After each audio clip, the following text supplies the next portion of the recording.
नमस्कार दोस्तों, मैं विक्रम सिंह स्वागत करता हूं आपका अपने YouTube चैनल जी के विद विक्रम सिंह चौहान पर। आज आपके सामने वापस उपस्थित हूं मध्यकालीन इतिहास का एक नया टॉपिक लेकर के। इससे पहले हम मध्यकालीन इतिहास की सीरीज शुरू कर चुके थे जिसमें हमने आक्रमणकारियों को देखा और गुलाम वंश की स्थापना हमने की। गुलाम वंश के सभी 5 वंशों को बारे में हमने छोटा सा बेसिक नॉलेज लिया कि कौन कौन से वंश हुए, किसने कितने वर्ष तक शासन किया, सबसे लंबे समय का शासन किसका था, सबसे कम समय का शासन। अब आगे की जो बात है हमारी इस गुलाम वंश, इस दिल्ली सल्तनत के बारे में विस्तार से जानने की। और इस विस्तार से जानने की कड़ी की क्रम में हमने पहला जो वंश लिया था उसका नाम था गुलाम वंश। ठीक है, तो पहला जो वंश था वह गुलाम वंश था जो 1206 से लेकर के 1290 तक का समय उसका रहता है। और इसी गुलाम वंश में हम 11 शासकों की बात करेंगे कि 11 सुल्तानों ने इस गुलाम वंश के में सत्ता चलाई। गुलाम वंश को 3 भागों में बांट करके पढ़ा गया था। मैंने आपको कल पीछे की क्लास में चर्चा की थी कि गुलाम वंश को ममुलक वंश भी कहा जाता है। इसमें जो शासक हुए या जो सुल्तान हुए वो गुलाम थे, इसलिए इसे गुलाम वंश कहा गया। वास्तव में इसमें 3 वंश थे। सबसे पहले कुतुबुद्दीन ऐबक के द्वारा कुतुबी वंश की स्थापना की गई। उसके बाद इल्तुतमिश के द्वारा शमसी वंश की स्थापना की गई और बलबन के द्वारा बलबनी वंश की बात की गई। तो कल की जो हमारी चर्चा थी वो हम करके आ चुके थे जिसमें हमने कुतुबुद्दीन ऐबक और आराम शाह को पढ़ा। आज की जो हमारी क्लास है वो इल्तुतमिश को लेकर के क्लास रहेगी। हम कोशिश करेंगे कि आज इसी क्लास में या एक ही क्लास में हम पूरा इल्तुतमिश पढ़ लें। इल्तुतमिश थोड़ा सा बड़ा है, विस्तार से पढ़ना पड़ेगा और इसमें इल्तुतमिश के जो कार्य किए गए हैं वो भी बहुत इंपॉर्टेंट है। तो एग्जाम की दृष्टि से आपके लिए बहुत इंपॉर्टेंट है सल्तनत काल का एक सुल्तान जिसका नाम है इल्तुतमिश। तो पहले इसके बारे में थोड़ी सी जानकारी। कुतुबुद्दीन ऐबक की मृत्यु के समय इल्तुतमिश बदायूं का गवर्नर रहता है। ठीक है, कुतुबुद्दीन ऐबक की मृत्यु के बाद जो शासक बना लाहौर में उसका नाम था आराम शाह। ठीक है, आराम शाह। लाहौर में शासक आराम शाह बन जाता है, ये सुल्तान बन जाता है, लेकिन ये योग्य शासक नहीं होता। इसीलिए दिल्ली के जो सरदार थे उन्होंने इल्तुतमिश को इनवाइट किया बदायूं से और कहा कि तुम दिल्ली आओ। और सभी सरदारों की सहमति से इल्तुतमिश को सुल्तान घोषित कर दिया गया। यहां इल्तुतमिश सुल्तान घोषित हो चुका है। पहले से सुल्तान कौन है? आराम शाह है। दोनों के मध्य एक संघर्ष हुआ, छोटा सा युद्ध हुआ जिसमें आराम शाह पराजित हुआ और इल्तुतमिश सुल्तान बन गया। तो इल्तुतमिश के सुल्तान का जो समय बनने का जो समय रहेगा वो रहेगा 1210 से लेकर के 1236 तक। ठीक है, तो ऐसे में 1210 में दिल्ली के सरदारों या अमीर वर्ग की मदद से इल्तुतमिश आराम शाह को पराजित करके सुल्तान बन जाता है और 1210 से लेकर के 1236 तक यह दिल्ली सल्तनत का सुल्तान रहता है। ठीक है, इल्तुतमिश इल्तुतमिश का अगर हम शाब्दिक अर्थ निकालें तो इल्तुतमिश का शाब्दिक अर्थ होगा साम्राज्य का स्वामी। ये इसके नाम का अर्थ है। इल्तुतमिश के नाम का अर्थ है साम्राज्य का स्वामी। ठीक है, और इल्तुतमिश की उपाधि लेकर के एक गद्दी बैठता है। सुल्तान बनने से पहले कहां का गवर्नर था? बदायूं का गवर्नर था। ठीक है, पीछे की बात करें, इल्तुतमिश जैसे कि कुतुबुद्दीन ऐबक को भी बेचा गया था और उसे गौरी ने खरीदा, तो इल्तुतमिश को भी बचपन में इसके भाइयों ने, ठीक है, तो दिखने में काफी सुंदर था, योग्य था, टैलेंटेड था, इसलिए इल्तुतमिश के पिता इससे अधिक प्रेम करते थे और भाइयों ने ईर्ष्यावश इल्तुतमिश को बाजार में ले जाकर के एक व्यापारी को बेच दिया। अब यहां अपन को व्यापारी का नाम याद नहीं रखने की जरूरत है कि किस व्यापारी को बेचा, और इल्तुतमिश को 2 बार बेचा गया। व्यापारी ने नेक्स्ट व्यापारी को बेचा। भाई खरीदा हुआ व्यक्ति गुलाम है, अधिक मुनाफा मिल रहा है तो उसे बेचा जा सकता है। तो ऐसे में 2 बार बेचा गया इल्तुतमिश को। लास्ट में जाकर के एक व्यापारी से गौरी ने, ये गौरी मोहम्मद गौरी है, एक व्यापारी से गौरी ने इल्तुतमिश को खरीदने की इच्छा जाहिर की, किंतु व्यापारी को मुंह मांगे दाम नहीं मिल पाए, इसलिए उसने इल्तुतमिश को बेचने से इनकार कर दिया। किसे? गौरी को। गौरी को ये बात जमी नहीं और गौरी ने गजनी में इल्तुतमिश के बेचने और खरीदने दोनों पर क्या लगा दिया, प्रतिबंध लगा दिया। लेकिन इल्तुतमिश की योग्यता थी, उसकी घुड़सवारी, उसकी धनुर्धारी, ठीक है, उसका टैलेंट, ये चारों ओर फैल रहा था। ऐसे में कुतुबुद्दीन ऐबक ने, ठीक है, कुतुबुद्दीन ऐबक ने इल्तुतमिश को खरीदने की इच्छा जताई कि मैं उसे खरीदना चाहता हूं। लेकिन गजनी में तो इल्तुतमिश की खरीद और बेचना दोनों पर ही क्या है, प्रतिबंध है। ऐसे में इल्तुतमिश ने व्यापारी को दिल्ली आने के लिए कहा और ऐबक ने इल्तुतमिश को जहां से खरीदा वो कौन सी जगह थी, दिल्ली थी। दिल्ली से इल्तुतमिश को खरीदा गया। इल्तुतमिश टैलेंटेड था, योग्य था, इसीलिए ऐबक के द्वारा इल्तुतमिश को महत्वपूर्ण पद दिया गया, जिसमें अमीर ए शिकार एक इंपॉर्टेंट पद था। अमीर ए शिकार, वह पद ऐबक को इल्तुतमिश के द्वारा दे दिया गया। मैं यहां नाम लिख देता हूं, अमीर ए शिकार का पद दिया गया कुतुबुद्दीन ऐबक के द्वारा इल्तुतमिश को। 1205-6 में खोखरो के विद्रोह के समय, 1205-6 में खोखरो के विद्रोह के समय, इस विद्रोह का दमन करने के लिए गौरी ऐबक के साथ में इल्तुतमिश भी था। ठीक है, सुनना इस लाइन को। 1205-6 में खोखरो के विद्रोह के दमन के समय गौरी और ऐबक के साथ इल्तुतमिश भी था। खोखरो के विद्रोह का दमन किया और इस दमन में इल्तुतमिश ने महत्वपूर्ण भूमिका निभाई। उसी महत्वपूर्ण भूमिका को देख करके मोहम्मद गौरी इल्तुतमिश से इंप्रेस हो जाता है, ठीक है, प्रभावित हो गया कि भाई काफी अच्छे से कूटनीतिक राजनीतिक तरीके से इल्तुतमिश ने खोखरो का दमन कर दिया या उनके विद्रोह का दमन कर दिया। और 1205 में ही गौरी ने ऐबक को इल्तुतमिश को दासत्व के पद से मुक्त करने के लिए कहा। गौरी इससे प्रभावित होता है और ऐबक, क्योंकि ऐबक का दास है इल्तुतमिश, तो गौरी ने ऐबक को कहा कि तुम अपने दास गुलाम इल्तुतमिश के साथ एक अच्छा व्यवहार करो और तुम इसे दासत्व से मुक्त कर दो। तो ऐसे में ऐबक ने इल्तुतमिश को दासत्व या गुलामी से क्या कर दिया, मुक्त कर देता है। ठीक है, इल्तुतमिश की योग्यता को देख करके कुतुबुद्दीन ऐबक सबसे पहले इसको बुलंदशहर का प्रशासक बनाता है। बुलंदशहर के प्रशासक के बाद में कुतुबुद्दीन ऐबक इल्तुतमिश को ग्वालियर का प्रशासक बनाता है। और सबसे महत्वपूर्ण, आगे जाके जब इल्तुतमिश की लोकप्रियता बहुत ज्यादा हो गई, बहुत ज्यादा इसका बखान हो गया चारों ओर इल्तुतमिश का, और कुतुबुद्दीन ऐबक इससे प्रभावित होकर के लास्ट में इसे दिल्ली का महत्वपूर्ण इक्ता बदायूं का गवर्नर बना करके भेजता है। तो जब कुतुबुद्दीन ऐबक की मृत्यु हुई तो इल्तुतमिश कहां का गवर्नर था, बदायूं। बदायूं से पहले ये बुलंदशहर और ग्वालियर का प्रशासक भी रह चुका था। तो इस तरह से 1210 में कुतुबुद्दीन ऐबक की मृत्यु के समय इल्तुतमिश बदायूं का गवर्नर था और यहीं से अमीर सरदारों ने इल्तुतमिश को इनवाइट किया, दिल्ली में बुलाया और दिल्ली में इल्तुतमिश को क्या बना दिया, सुल्तान बना दिया। अब आगे की बात जो हमारी होगी वो इल्तुतमिश जब दिल्ली का सुल्तान बनता है उसके सामने कौन कौन सी कठिनाइयां थी और उसके कौन कौन से कार्य थे, उनकी चर्चा।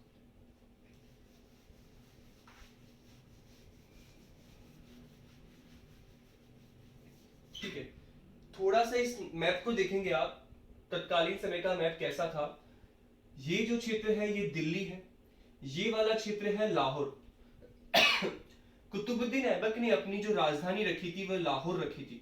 ये वाला क्षेत्र मुल्तान और ये क्षेत्र है उच्च का, ये सिंध का है और ये गजनी का है। 1210 में इल्तुतमिश यहां पर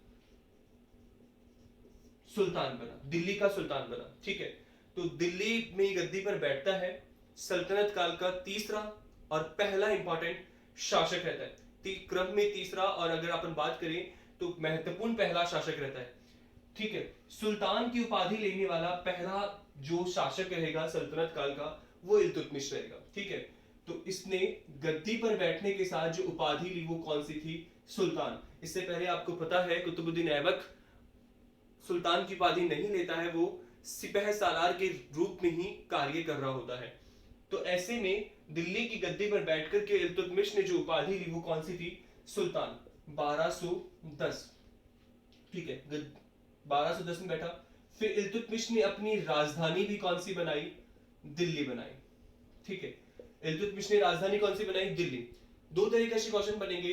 दिल्ली को पहली बार राजधानी बनाने वाला सल्तनत कालीन शासक कौन था? इल्तुतमिश था। दिल्ली सल्तनत जो हम पढ़ रहे हैं, दिल्ली सल्तनत का वास्तविक संस्थापक भी किसे कहते हैं? इल्तुतमिश को कहते हैं। आप नोट करेंगे, दिल्ली सल्तनत का वास्तविक संस्थापक भी इल्तुतमिश ही रहेगा, ठीक है। तो दिल्ली सल्तनत का वास्तविक संस्थापक, इसकी राजधानी दिल्ली है, सुल्तान बना ये 1210 में और 1236 तक इसने कार्य किया। अब बात करें इल्तुतमिश की कठिनाइयां। कौन कौन सी कठिनाइयां थी? ये शासक तो बन गया, कुतुबुद्दीन ऐबक ने साम्राज्य छोड़ दिया जो बिखरा हुआ साम्राज्य था, क्योंकि वह खुद सिपह सालार के रूप में बैठा था। तो उसके समय जो गौरी ने साम्राज्य जीता था, वहां पर अन्य सूबेदारों ने या अन्य प्रशासकों ने अपनी अपनी स्वतंत्रता घोषित कर दी थी। फिर भी इल्तुतमिश ने कुछ समय के लिए कुतुबुद्दीन ऐबक ने साम्राज्य को बना करके रखा और इल्तुतमिश ने उस साम्राज्य का विस्तार किया और उसे बचा करके भी रखा, ठीक है। देखते हैं तत्कालीन व्यवस्था क्या थी इल्तुतमिश के समय। गजनी, यहां गजनी का जो सुल्तान है उसका नाम है यल्दोज। उच्च और मुल्तान, यहां पर जो शासन कर रहा है उसका नाम है कुबैचा। इल्तुतमिश के समय यहां पर कौन था? कुबैचा। यहां कौन है? यल्दोज। यल्दोज, कुबैचा, कुतुबुद्दीन ऐबक, बख्तियार खिलजी, ये चारों ही गौरी के महत्वपूर्ण गुलाम और सेनापति थे और ये चारों ही भारत में अपना स्थान रखते थे, अपने को ही वहां का दावेदारी उत्तराधिकारी मानते थे। तो कुतुबुद्दीन ऐबक के समय यल्दोज ने कुतुबुद्दीन ऐबक को परेशान नहीं किया, लेकिन वह दिल्ली पर अपना अधिकार मानता था। और कुबैचा के समय भी कुतुबुद्दीन ऐबक के समय भी कुबैचा ने दिल्ली सल्तनत पर अपनी दावेदारी रखी, लेकिन दोनों के मध्य कोई संघर्ष नहीं हो पाया। हम बात करें इल्तुतमिश की। अब बात करते हैं हम इल्तुतमिश की कठिनाई को लेकर के। सुल्तान बनने के बाद में इल्तुतमिश को कौन कौन सी कठिनाइयों का सामना करना पड़ा? उन कठिनाइयों में गजनी का सुल्तान यल्दोज है और कुबैचा उच्च में मुल्तान का सुल्तान, यानी वहां का प्रशासक या अधिकारी है, ठीक है।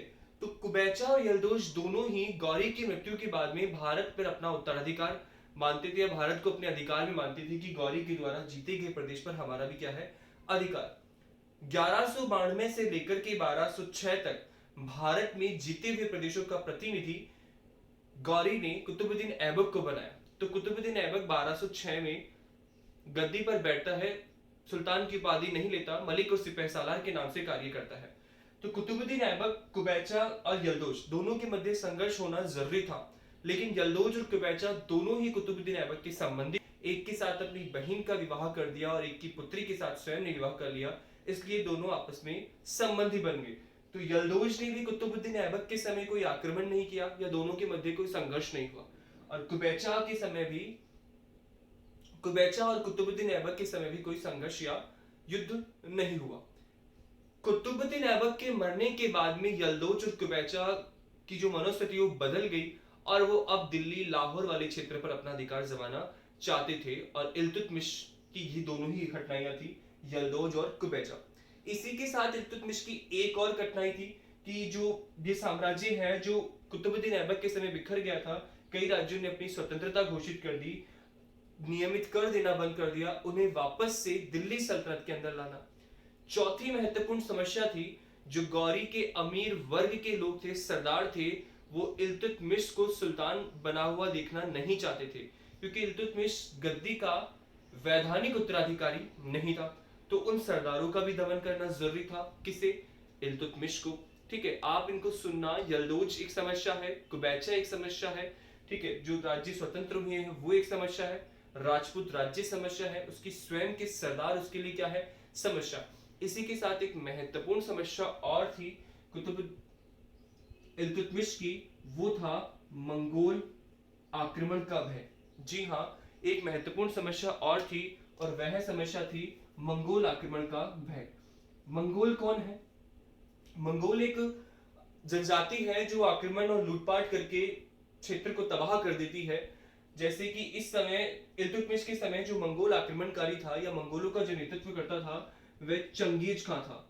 तो इस चंगेज खां के आक्रमण से भी भारत को बचाना था या अपने साम्राज्य को बचाना था, जिसे अभी सिर्फ शुरुआत ही की थी, उसे भी बचाना था। तो क्योंकि चंगेज खां ने संपूर्ण मध्य एशिया वाले क्षेत्र को जीत लिया था, तो भारत को भी वो जीत सकता था। तो ऐसे में इल्तुतमिश की कुछ कठिनाइयां थी जिनका सफलतापूर्वक सामना किया इल्तुतमिश ने, और दिल्ली सल्तनत को न केवल बचाकर के रखा बल्कि साम्राज्य विस्तार किया। अपने पुत्रों के लिए या अपने उत्तराधिकारियों के लिए दिल्ली सल्तनत की वैधानिक सत्ता भी उसने प्राप्त की कि उसकी मरने के बाद में उसके पुत्र ही सुल्तान बने। ऐसे में उसने बगदाद की खलीफा से आज्ञा पत्र भी प्राप्त किया। तो अब हम देखते हैं इल्तुतमिश के कार्य। तो पहला कार्य देखते हैं इल्तुतमिश का।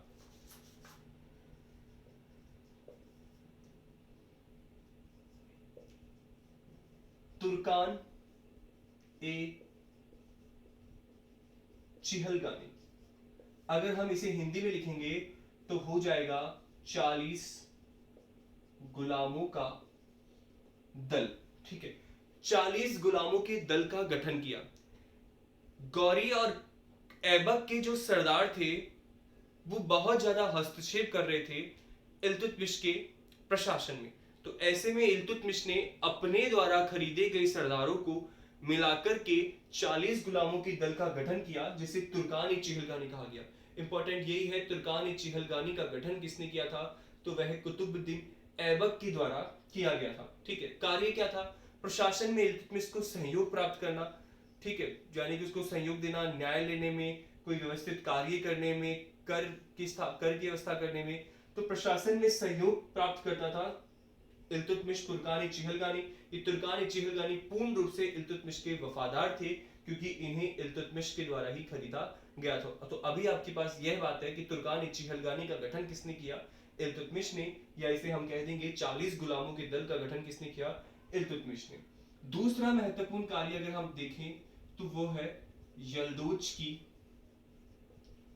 पराजय। ऐबक की मरते ही यल्दौज ने दिल्ली पर अपना अधिकार जमाना चाहा।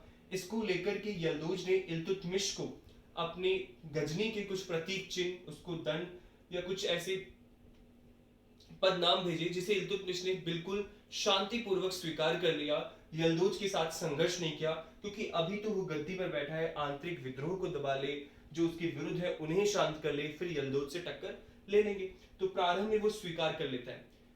किंतु जब ख्वारिज्म शाह से पराजित होकर के, ख्वारिज्म शाह, ठीक है, ख्वारिज्म शाह एक शासक, उससे ख्वारिज का शासक था, उससे पराजित होकर के यल्दौज गजनी छोड़कर के भाग करके लाहौर में आता है और लाहौर के बाद में वो थानेश्वर तक के क्षेत्र पर आ जाता है। ठीक है, थानेश्वर तक के क्षेत्र पर आ जाता है और दिल्ली पर अधिकार जमाना चाहता है, दिल्ली का सुल्तान बनना चाहता था। तो ऐसे में 1215-16 में इल्तुतमिश ने तराइन के, ठीक है, इस युद्ध को भी तराइन का तृतीय युद्ध कहते हैं, तराइन के तृतीय युद्ध में यल्दौज को पराजित कर दिया, उसे कैद कर दिया और वहां पर उसकी मृत्यु हो गई। इस तरह से इल्तुतमिश की पहली समस्या का समाधान हो गया कि यल्दौज की पराजय। ठीक है, तो ख्वारिज्म शाह से पराजित होकर के गजनी से भागकर के लाहौर आया, थानेश्वर तक के क्षेत्र पर अधिकार कर लिया, दिल्ली पर भी अधिकार चाहता था। इल्तुतमिश ने 1215-16 में तराइन के तृतीय युद्ध में यल्दौज को पराजित कर दिया और उसे कैद कर दिया, जहां इसकी क्या हो गई? मृत्यु। नेक्स्ट हम देखें तो हम बनाते हैं तीसरा पॉइंट, मंगोलों के आक्रमण का भय या मंगोल आक्रमण से, पॉइंट ऐसे बनाए, मंगोल आक्रमण से दिल्ली की सुरक्षा। ठीक है, इसको समझे। मंगोलों का जो नेता है वो कौन है? चंगेज खां, एक महत्वपूर्ण आक्रमणकारी जिसने बड़े बड़े साम्राज्य तबाह कर दिए और अपने घुटनों या अपने पैरों के नीचे ला दिए। तो इनका नेता इस समय चंगेज खां है। ठीक है, मंगोलों ने आक्रमण किया था ख्वारिज्म पर। यहां का शासक ख्वारिज्म शाह चंगेज खान से पराजित होकर के भाग गया। इसका पुत्र जिसका नाम है जलालुद्दीन मकबरनी, ठीक है। तो चंगेज खान से पराजित हो गया ख्वारिज्म शाह और भाग जाता है। इसका पुत्र जलालुद्दीन मकबरनी भी चंगेज खान से पराजित होकर के भाग जाता है और भागकर के ये इस भारत वाले पश्चिमोत्तर क्षेत्र पर आ जाता है। यहां आकर के जलालुद्दीन मकबरनी ने लाहौर, मुल्तान और छोटे मोटे क्षेत्रों पर क्या कर लिया, अधिकार कर लिया। अधिकार करने के बाद में चंगेज खान जलालुद्दीन मकबरनी का पीछा करता है और इसे मारना चाहता है, ठीक है। इसे मारना चाहेगा, आक्रमणकारी है चंगेज खान, इसका बड़ा दुश्मन है कौन, जलालुद्दीन मकबरनी। जलालुद्दीन मकबरनी सीमावर्ती क्षेत्र पर अधिकार करके चंगेज खान से सुरक्षा के लिए इल्तुतमिश से सैनिक सहायता मांगेगा। क्या मांगेगा, सैनिक सहायता।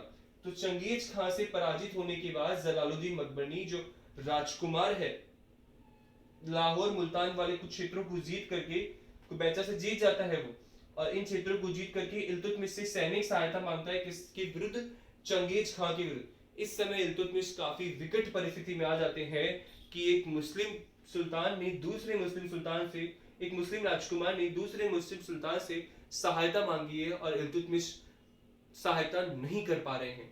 नहीं करना भी उचित था। अगर वो सहायता करते हैं तो चंगेज खान के आक्रमण का खतरा रहेगा किस पर, दिल्ली पर या इस क्षेत्र पर, और साम्राज्य बनने से पहले ही खत्म हो जाएगा, टूट जाएगा, क्योंकि चंगेज खान तो ये मध्य एशिया वाला पूरा क्षेत्र जीत चुका है, ठीक है। और अगर नहीं सहायता करते हैं तो एक वो मुस्लिम धर्म को लेकर की बात आ जाएगी। तो ऐसे में इल्तुतमिश ने तीसरा रास्ता निकाला और काफी कूटनीति या चालाकी से जलालुद्दीन मकबरनी की सहायता करने से इनकार कर दिया। कहा कि भारत या इस क्षेत्र की जो ऋतु है वो आपके लिए उचित नहीं है, आप यहां से चले जाइए, ये गर्मी का स्थान है तो आप यहां से चले जाइए। जलालुद्दीन मकबरनी समझ जाता है और वो सहायता नहीं ले पाता है इल्तुतमिश की, वो वहां से चला जाता है। तो ऐसे में चंगेज खान के आक्रमण को भी टाल देता है कौन, इल्तुतमिश। तो तीसरी समस्या मंगोलों के आक्रमण से दिल्ली की सुरक्षा।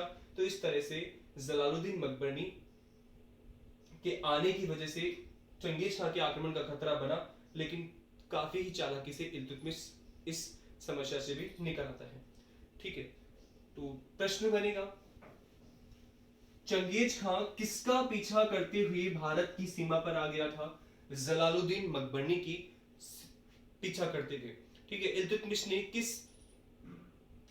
के समय किस मंगोल शासक का आक्रमण का खतरा दिल्ली पर था, तो चंगेज खान का।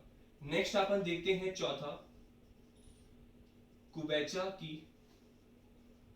पराजय, ठीक है। कुबैचा की पराजय देखें, जलालुद्दीन मकबरनी के आने से सर्वाधिक नुकसान जिसको हुआ वो कुबैचा का था। कुबैचा का बहुत सारा क्षेत्र उसके हाथ से निकल गया था, लाहौर निकल गया था, मुल्तान निकल गया था।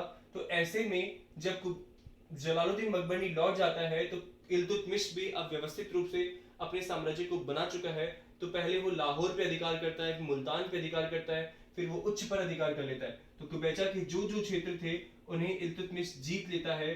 बाद में कुबैचा सिंध की ओर भाग जाता है और इल्तुतमिश कुबैचा को पूर्ण रूप से पराजित करना चाहता था, लेकिन कुबैचा ने इल्तुतमिश की तरफ संधि का प्रस्ताव भेजा कि हम संधि कर लेते हैं।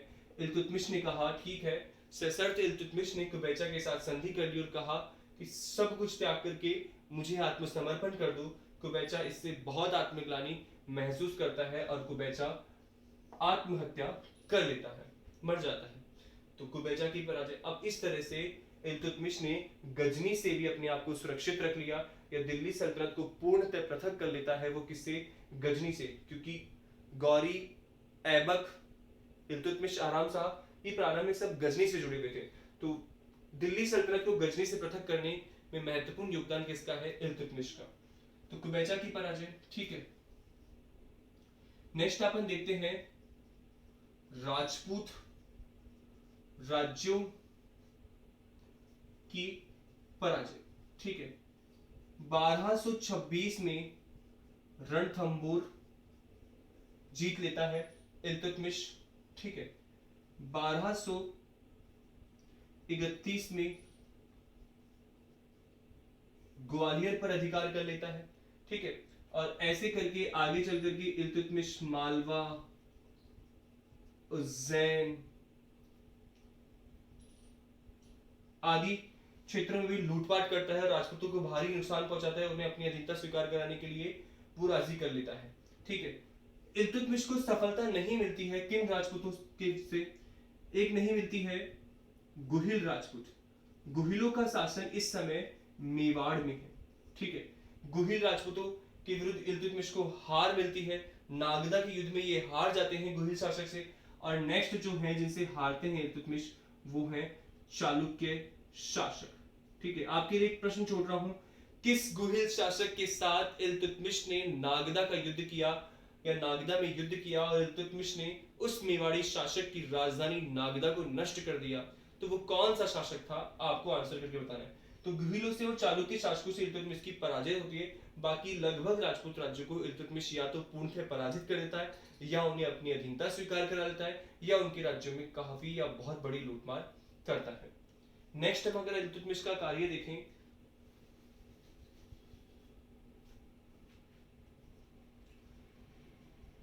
बगदाद के खलीफा से, बगदाद के खलीफा से आज्ञा पत्र प्राप्त करना, ठीक है। बगदाद का खलीफा, खलीफा मुस्लिम कानून का सबसे बड़ा पद था, ठीक है। इसी के नाम से सत्ता चलाएंगे सभी सल्तनतकालीन सुल्तान। तो बगदाद का खलीफा सबसे इंपॉर्टेंट रहेगा, लेकिन ये नाम मात्र का सत्ता का अधिकारी होता है। तो बगदाद के खलीफा से इल्तुतमिश मान्यता प्राप्त करता है। आगे चलकर के बगदाद के खलीफा ने इल्तुतमिश को दिल्ली का स्वतंत्र सुल्तान मान लिया और उसे आज्ञा पत्र कहा दिया और वैधानिक अधिकार दिया। और ऐसे में इल्तुतमिश के जो उत्तराधिकारी होंगे या उसके वंशजों को भी दिल्ली सल्तनत पे अधिकार मिल जाएगा। तो बगदाद के खलीफा से मान्यता पत्र प्राप्त करता है कौन? इल्तुतमिश। नेक्स्ट है इक्ता प्रणाली का गठन। इल्तुतमिश ने अपने साम्राज्य को चलाने के लिए अपने साम्राज्य को छोटे छोटे प्रांतों में बांट दिया और उन्हीं प्रांतों को इक्ता कहा गया। और यहाँ पे एक प्रशासक की नियुक्ति की गई जो वहां का प्रशासन चलाएगा, उसे इक्तेदार कहा गया।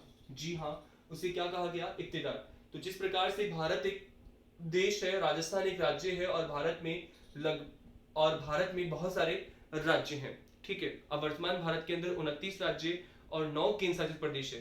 तो राज्यों का मुख्यमंत्री होता है, केंद्र प्रधानमंत्री होता है। तो इसी तरह से इल्तुतमिश ने अपने साम्राज्य को इक्ताओं में बांट दिया, यानी कि जैसे कि राज्य कह सकते हैं आप। और इस इक्ता का जो प्रधान अधिकारी होता था वो क्या कहलाएगा? इक्तेदार कहलाएगा। नेक्स्ट बात करें शुद्ध अरबी सिक्कों या मुद्रा का गठन। गौरी और कुतुबुद्दीन ऐबक दोनों पहले से चले आ रहे सिक्कों को ही जारी रखते हैं भारत में जीते गए प्रदेशों को। लेकिन इल्तुतमिश का समय काफी लंबा है, 10 से 36, तो उसे बहुत समय मिलता है। तो ऐसे में इल्तुतमिश मुद्रा प्रणाली का गठन करता है और ये पहला सल्तनतकालीन शासक है जिसने शुद्ध अरबी सिक्के चलाए थे, ठीक है। उसने शुद्ध अरबी सिक्के चलाए। इसके सिक्कों को टंका और जीतल कहा गया। टंका जो सिक्का था वह चांदी का था और एक टक्का 175 ग्रेन का था, और जो जीतल सिक्का था वह तांबे का सिक्का था, ठीक है। चांदी के सिक्के को टंका कहा गया और तांबे के सिक्के को जीतल कहा गया है। तो शुद्ध अरबी सिक्के चलाने का श्रेय भी किया जाता है इल्तुतमिश को जाता है। तो ये इल्तुतमिश की महत्वपूर्ण कार्य थे जिनमें हमने आज चर्चा की है। तुर्कान चिहलगानी का गठन जो 40 गुलामों का दल था, यलदोज की पराजय, मंगोलों के आक्रमण से दिल्ली की सुरक्षा। कौन मंगोल आक्रमणकारी का खतरा रहता है? तो वह है चंगेज खान। कौन आता है भागकर की सहायता मांगता है? जलालुद्दीन मकबरनी। कुबैचा की पराजय, राजपूत राज्यों की पराजय, बगदाद की खलीफा से मान्यता पत्र प्राप्त करना, इक्ता प्रणाली का गठन, शुद्ध अरबी सिक्कों या मुद्रा का गठन। एक विजय और देखें हम इल्तुतमिश की।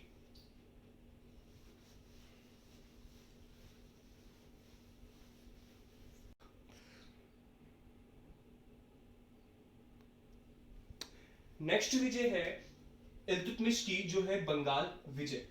ठीक है, बंगाल विजय के बारे में देखें। बंगाल वाले क्षेत्र पर पहले आपको पता है कि गौरी के लिए बंगाल और बिहार की विजय कुतुबुद्दीन बख्तियार खिलजी ने की। तो गौरी और ऐबक के समय बंगाल दिल्ली सल्तनत का ही हिस्सा था। ठीक है, तो ऐबक के समय, ठीक, ऐबक के समय यहां का जो प्रशासक था उसका नाम था अली मर्दन खां। तो अली मर्दन खां कुतुबुद्दीन ऐबक के लिए कार्य करता था या कुतुबुद्दीन ऐबक के अधीन रहकर के बंगाल में प्रशासक बना हुआ था। लेकिन जैसे ही कुतुबुद्दीन ऐबक की मृत्यु होती है, अली मर्दन खां यहां पर अपनी स्वतंत्रता घोषित कर देता है। ठीक है, और अली मर्दन खां की मृत्यु हो जाती है 1211 में, इसकी क्या हो जाती है, मृत्यु। अली मर्दन खां के बाद में यहां पर जो शासक बनता है उसका नाम है हुस्मामुद्दीन। हुस्मामुद्दीन है जो गयासुद्दीन खलजी के नाम से बंगाल का शासक बनता है। तो गयासुद्दीन खलजी के नाम से बंगाल की गद्दी पर बैठता है। यह भी स्वतंत्रता मानने से इनकार कर देता है, इसलिए इल्तुतमिश के द्वारा स्वयं बंगाल पर आक्रमण किया जाता है और हुस्मामुद्दीन या गयासुद्दीन इल्तुतमिश की अधीनता स्वीकार कर लेता है। ठीक है, इल्तुतमिश की अधीनता स्वीकार कर लेता है, लेकिन अधीनता कुछ समय के लिए ही स्वीकार करता है। जैसे ही इल्तुतमिश यहां से जाता है उसके कुछ समय बाद ही ये अपने आप को पुनः स्वतंत्र घोषित कर देता है। और इसके बाद इल्तुतमिश ने अपने पुत्र नासिरुद्दीन को गयासुद्दीन का दमन करने के लिए बंगाल भेजा। 1226 में नासिरुद्दीन ने गयासुद्दीन खिलजी को परास्त कर दिया और इसी 1226 में गयासुद्दीन खिलजी की क्या हो जाती है, मृत्यु हो जाती है। गयासुद्दीन खिलजी की मृत्यु हो जाती है और 1226 से लेकर के 1229 तक बंगाल का प्रशासक जो होता है वो नासिरुद्दीन ही है। ये नासिरुद्दीन इल्तुतमिश का पुत्र है। ठीक है, 1229 में नासिरुद्दीन की मृत्यु हो जाती है। 1229 में नासिरुद्दीन की मृत्यु हो जाती है और इसकी मृत्यु के बाद में